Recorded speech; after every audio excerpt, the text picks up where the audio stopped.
Hello and welcome back to the SaaS Marketing Weekly Podcast with me, your host Ryan, the founder of Rocket SaaS, and we are back in the studio with our regular guest Jamie. Hello, welcome back. We are back again. Good to have you here. I don't know how much talking you're going to do on this podcast. This is more my this is remit. Ryan's expertise. We are doing an episode on website CRO, which stands for Conversion Rate Optimization.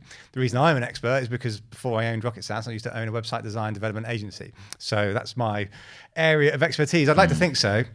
Although I did shut that business down, so maybe I'm not.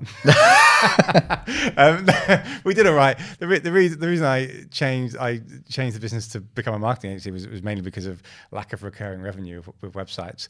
And I'd like to say I'm a genius, but I'm glad I don't do websites anymore because AI is just doing them for everyone.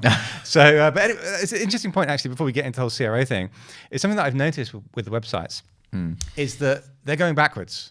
And if you've found, well, I've certainly found this, is that numerous clients that we are taking on here at Rocket SaaS, established, decent B2B SaaS companies, we're like, okay, we need to get access to all of your CRM, CMS, LinkedIn ads in order for us to become an extension of your marketing team. Go, so what CMS are you on? And they go, we don't have one. So, what do you mean you don't have a CMS? Oh, we vibe coded it. We vibe coded the website. We built the website with Claude, built it in half a day. Yeah. Like, great. Well, you don't have, so how do I upload a blog? You're going to have to speak to my CTO about that. Right. How do I build a landing page? Not really sure about that. So it's really interesting. I've just seen websites going backwards. And also I'm seeing so many websites just look kind of the same, like Claude does have a familiar style. It's almost like all these businesses using the same designer, which is Claude. So really interesting. I'm sure it will swing back the other way. And to be honest, by the time this episode gets released, I imagine Claude had probably released Claude CMS. and it's probably all sorted. But really interesting. I'm not seeing enough CMSs out there, which is tough for marketers.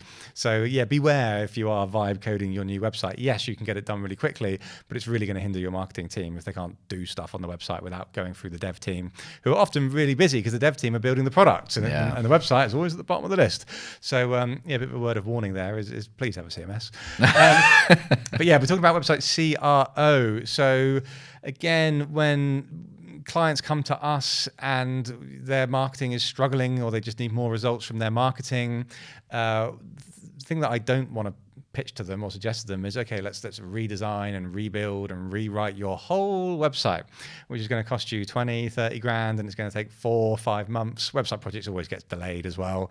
So, you haven't got time and often not budget to do that. And often that's not required. You don't necessarily need to do that. Website optimization, website CRO is usually where to start. As long as your website is not a complete disaster, as long as it visually doesn't look unprofessional, untrustworthy, it's often just some tweaks to the site rather than rebuilding the whole thing is generally my advice. And that's music to the founder's ears because it saved a lot of time and a lot of money. It's interesting, the whole people overlooking the website as well. Like as marketers, as founders, I don't know if it's because the website's always been there since day one of the business, but people often overlook the website. They often overlook the impact of CRO on a website. Marketers are always looking for the next campaign, the next LinkedIn ad, the next funnel that they need to build, the next AI hackathon that needs to be done. It's like, well, what about the old website? That's where the leads are coming in. Sort the website out, that's please. A shop front. Yeah, I don't know if it's become a bit boring. It's not quite as cool. But please sort the website out. I think that the most common things that we see with bad B2B SaaS websites is we talk about it all the time in the podcast. I won't dwell on it too much. Is the messaging, websites being too wordy. SaaS companies, tech companies are so bad at describing what they do. They're really poor at just articulating this is us, these are the benefits. They use far too many buzzwords. I think tech companies love taking inspiration from companies like Apple and Slack who can get away with using these buzzwords. But you as a B2B SaaS startup, scale up, you need does what it says in the tin messaging. So that's usually where we start with messaging. Jamie, I know that you brought to the company interesting frameworks that you use for messaging. Do you want to sort of talk about that? Yeah, I think this is really relevant for the website. Like we use Fletcher's framework, which is they're like a position and messaging consultancy run by Anthony Pieri and Robert Kaminsky, I think is the names. But it's a great framework, not too dissimilar from April Dunford's framework for positioning. So there's lots of different ways to approach this. But essentially, like what we see on the websites often is, especially for startups, like you just mentioned, they don't say what they do. They don't say who they're for. They don't say what job they help you accomplish. They don't spell out like why it's different to alternatives. All of the stuff that a buyer needs to know, it doesn't really spell out. So that framework, the Fletcher framework, you can go check out, essentially is a way of kind of just mapping out all of the different attributes that need to be featured into your positioning in one kind of canvas, so that you can easily take them all away and then build them into just like a homepage that's fit for a startup, where you need to be telling the buyers, what do you help them do? Who am I for? What problem do I solve? Simple things that like most like B2B SaaS businesses get wrong. So before you even touch the website in terms of like design and stuff like that, unless you've got that right, you're pretty buggered, to be honest. My mum listens to this podcast. So apologies, Ryan's mum. Please don't say bugger. Yeah. Sorry, mum. I think we spoke the other day on the podcast about being pissed the night before. Mum told me off for that. So no swearing, please.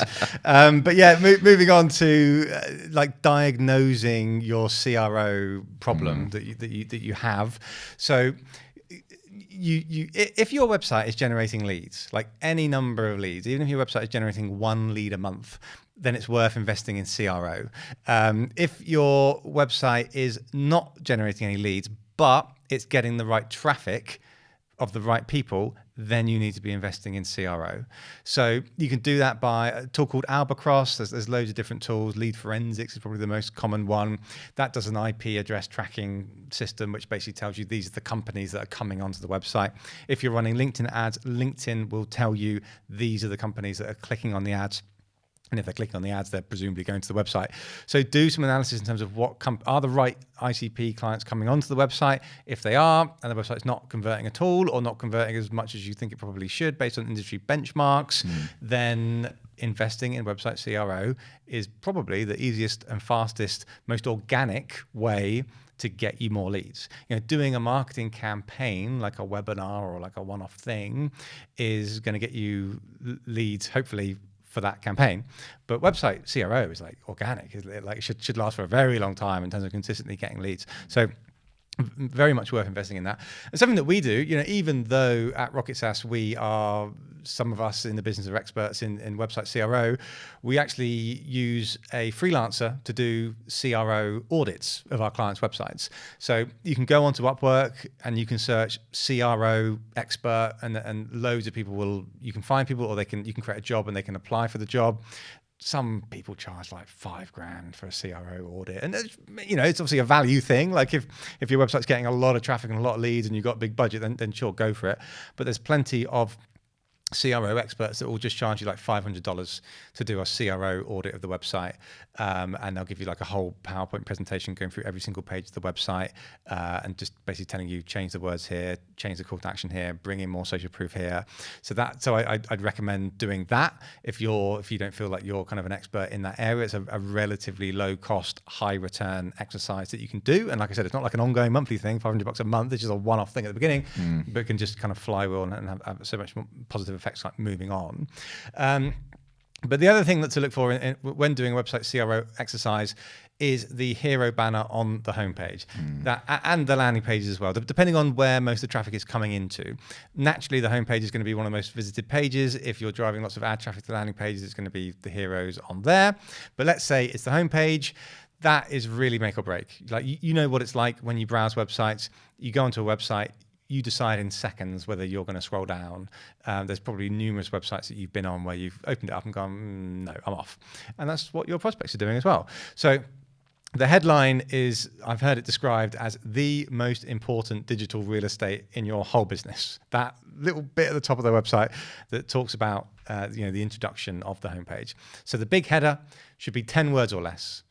And it's a real difficult exercise to get it right, but you've got 10 words to describe who you are, what you do, and how you benefit that visitor. And honestly, you should spend hours on that headline. You should be creating multiple different versions of it. I recommend you do it manually and then have a go at it with AI, and then start to ask your colleagues, start to maybe you can survey your prospects, get customer success to give all these different descriptions. It's sort of like a mini elevator pitch. You can do a LinkedIn poll to ask people, what do you think is the best one-line description of our business?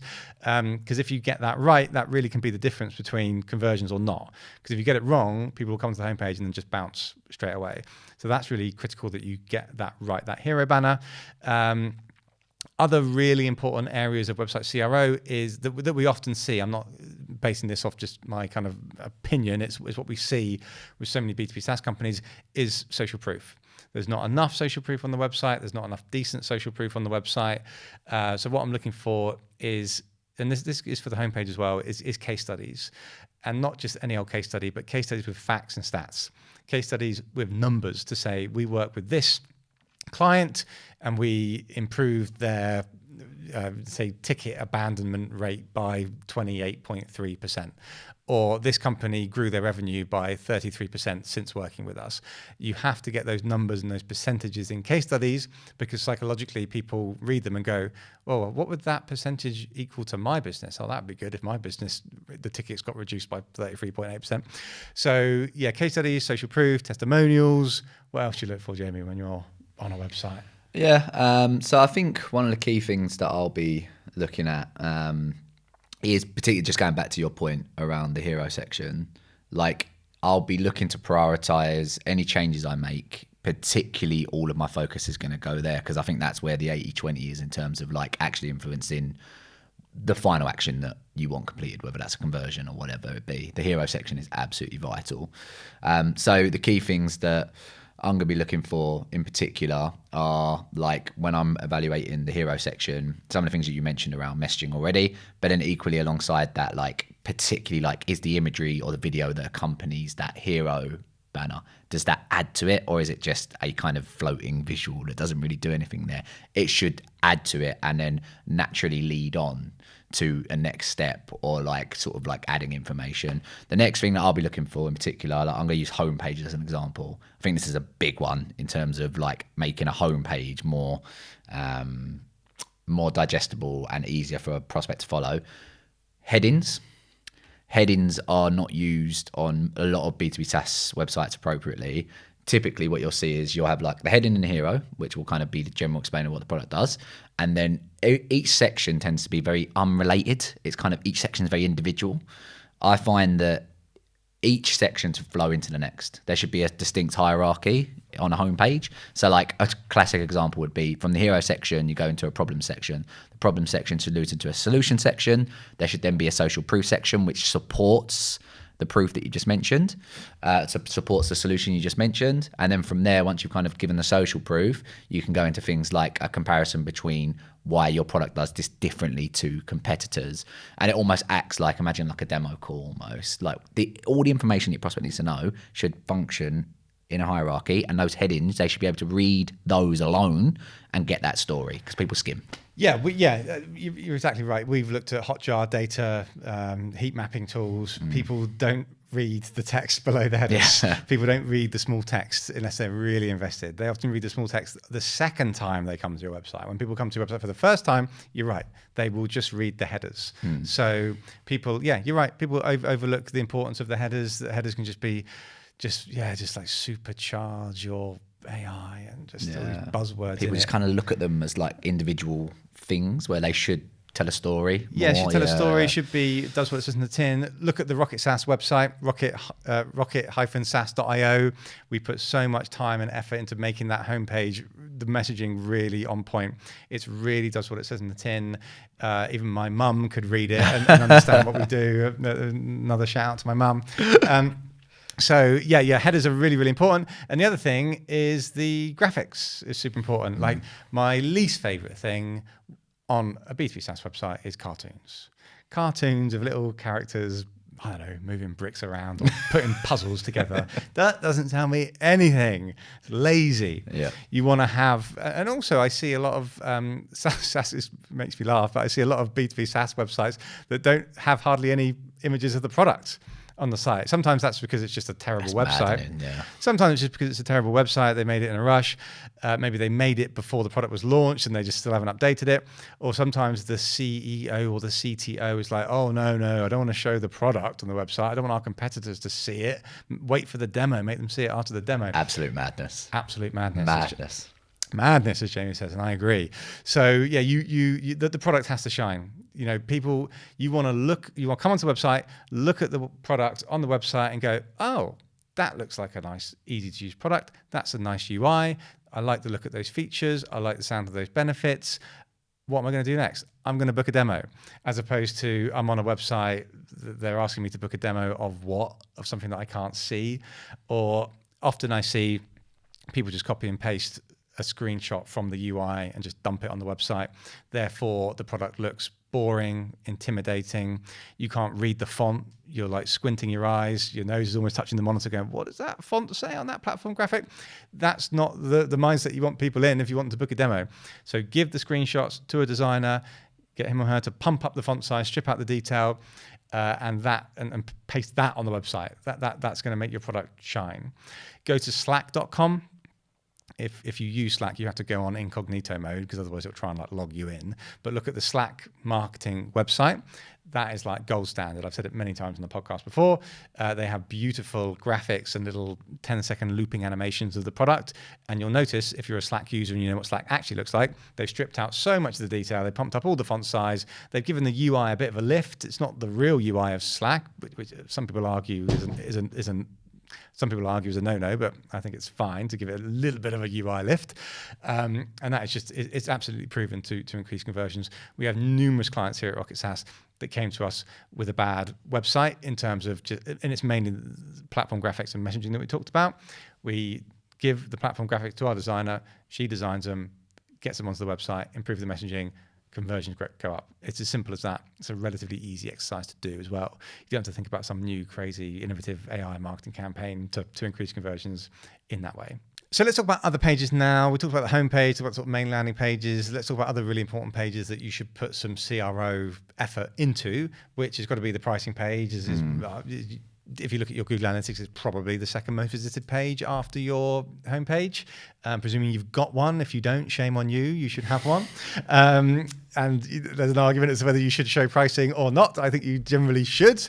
So, Jamie, any insights about how to improve a pricing page? Yeah, I think the pricing page in general is just really powerful in terms of like, ultimately, if someone is considering you, if you present the pricing and packaging in a compelling way, it makes people feel like there's a compelling deal to be had right now, which can make basically just increase the urgency to move and actually convert. So I think pricing as a tool to get people moving forward, incredibly powerful. So that's why you've got to focus there. In terms of like actually improving the pricing page, so like there's some like obviously just like some core advice, like price anchoring, something that we use on our pricing page. Like we used to, we don't anymore. Yeah. But it has worked. But it worked very well. Yeah. Price anchoring can work really well in terms of like if there's a specific package that you really want people to move on to. So I think anchoring like multiple packages and kind of drawing attention to the package that you want, like just a simple thing that can be done. If you do that well, it can work really well in terms of driving attention to it. And then on top of that, I think one of the things that I see on pricing pages that people don't take advantage of often enough is they'll have packages. So you have packages that articulate what's in the package, but they don't articulate very well who is it best for and why is it best for them. And I think that can be a really powerful way of kind of like directing people, because obviously certain people are going to be like more interested in certain packages at different stages.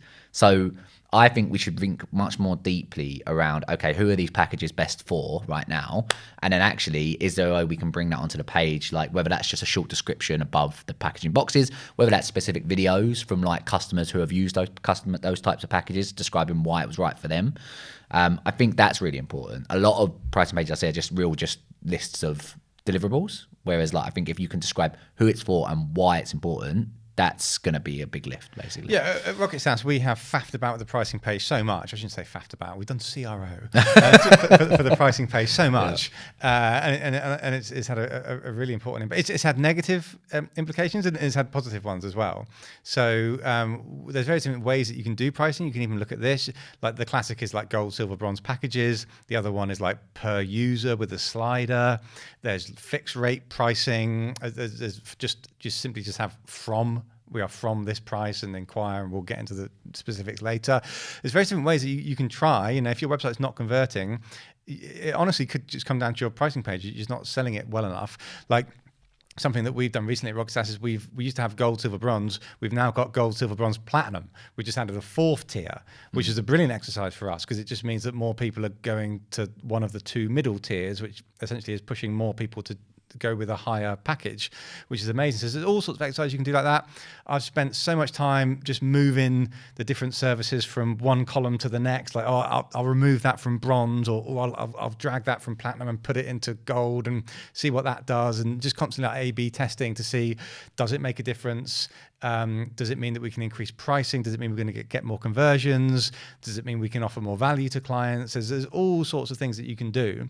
So if you just haven't touched your pricing page for years or many months, then you probably should be having a look at it, because that's ultimately where, particularly B2B SaaS brands, that's where you're going to get most of your conversions. Really, they're going to check out your homepage, check out your features page, go on pricing, think, yeah, that package works for my budget. Then they click the book a demo button. So again, your Google Analytics should tell you where this kind of funnel is happening, and the pricing page has got to be in like arguably the main page. So putting website CRO effort into it. Oh, exercise that I did the other day, I wouldn't call it an exercise. I got Claude Design to redesign our pricing page. Our pricing page I thought it looked all right, but I just took a screenshot of it, went onto Claude Design and said, hey, can you make this look a bit more professional? And Claude Design just blew me away. It's one of the first things I did with Claude Design, and it just did an amazing pricing page. So if you go onto the Rocket SaaS website, click on pricing, you can see what our page looks like. It looks like a B2B SaaS company's pricing page. It's just I don't know, just the font and the little icons and things, and it's just digestible on screen. You can compare the different packages. Whereas I see a lot of companies that like the pricing page, you have to sort of scroll for ages, and you got to learn about all these different things in different sections of the page. So yeah, pricing page is super important. But the other thing I want to talk about was the mobile version. This is really interesting because basically every business, when you're doing work, when you're working for your business, like 100% of your work is on the desktop, right? You spend very little time on your mobile for business. The only time you're picking up your mobile phone is typically to check your email, maybe check your Slack messages. You rarely even go onto your website on your mobile. You don't really do much on the mobile. However, your prospects, it depends on what business you're at, but there's a lot of B2B SaaS businesses out there where way more than 50% of your prospects are doing the whole thing on mobile in terms of how they're viewing you and checking you out. So don't fall into the trap of you, and particularly your dev team, because they never pick up the mobile. They're just doing the whole thing on desktop going, this website. Yeah. This landing page looks great on desktop, loving it. And then mobile version, I forgot about that. Oh God, that's going to take 50 hours to improve that. Let's push that under the rug. But that's a massive problem for you. So again, check Google Analytics will tell you this pretty clearly. If you have a decent percentage of people that are on mobile, which I'm pretty sure there will be, optimizing the website for mobile is super important. There's all sorts of things you can do. You can strip out the detail, like people on desktop versus mobile, they don't want to consume as much when they're on mobile. So you can even strip out paragraphs, you can strip out sections, you can make it more shorter and punchier. Obviously, graphics are so much smaller on mobile, so if people are really squinting their eyes to see what this graphic is... Less static imagery, I'd say, because it can just cause problems. Like, obviously, you don't want it to be a completely plain page, but I wouldn't index too heavily on static imagery when it's mobile. Yeah, agreed. And then the final point, I think, from me is niche industry pages is one of the most effective CRO exercises that you can do, is to have an industries drop down or use case drop down where you can start to have pages about this is how our product serves this industry or this particular job title, this particular use case. And those are highly effective, yes, for website browsing, but really when you're starting to do marketing campaigns. So when you're starting to do LinkedIn ads, and you're driving a particular set of ICP people to a particular page, whether it's by industry or use case or job title, you want them going to a page on the website which is really speaking their language. So that's one of the first exercises that we do when we take on a new client, is just make sure they've got very niche, narrow pages rather than all of the ads and all of the campaigns having to go to the general landing page or the home page. So yeah, I highly recommend that. And there was one more thing actually. We can't really finish this episode without talking about the main call to action page, which is the book a demo page. So I said it before on the podcast, one of my main complaints about B2B SaaS companies is I click book a demo and I just go to a page, or even worse, a pop-up with a form that just says book a demo, and then it's a form. So bad. So bad. You need to tell me, what is this demo? What am I going to learn on this demo? Who is the demo with? I want to see bullet points of this is what you're going to walk away from this demo with. I want to see a nice smiley photo of a friendly, approachable person that's going to be doing the demo, a really short form, social proof, a testimonial of somebody that's worked with you, maybe even a testimonial of someone saying how good the demo is. I think that's a good tip. I find that works really well. Yeah. If you've got someone who said that they actually got value out of the demo or the meeting, really good to put on a page. Particularly if the call to action it's not a demo, if it's like a free audit, free strategy call, free consultation, you want the testimonial to say, I did the free audit with this company and it was amazing, it helped me so much. Get some case studies in there, logos, because when you clicked book a demo or when you clicked free trial, that doesn't mean I've decided to book the demo. It just means I've clicked the button and I'm thinking about booking the demo. You still need to convince me. So putting effort into that page. And again, Claude Design can really help you with this. Just take a screenshot of your book a demo page and say, do a bit of a CRO audit on this page. What could I improve on it? It should give you some generally good advice there. So yeah, those are our main website CRO tips, I would say. So yeah, don't overlook the old website. And please, sort that out before you start spending a load of money on ads. Again, when we take on clients at Rocket SaaS, if the website CRO is not at least a 7 out of 10, I'm not turning on ads. I'm sorting that out first. If it takes a month, 2 months, whatever it takes, let's put the budget into sorting that out first, then turn on the ads. And guess what happens? You get more leads, which is what we're all about on the SaaS Marketing Weekly podcast. So thank you so much for listening, and I will see you next week on the SaaS Marketing Weekly podcast.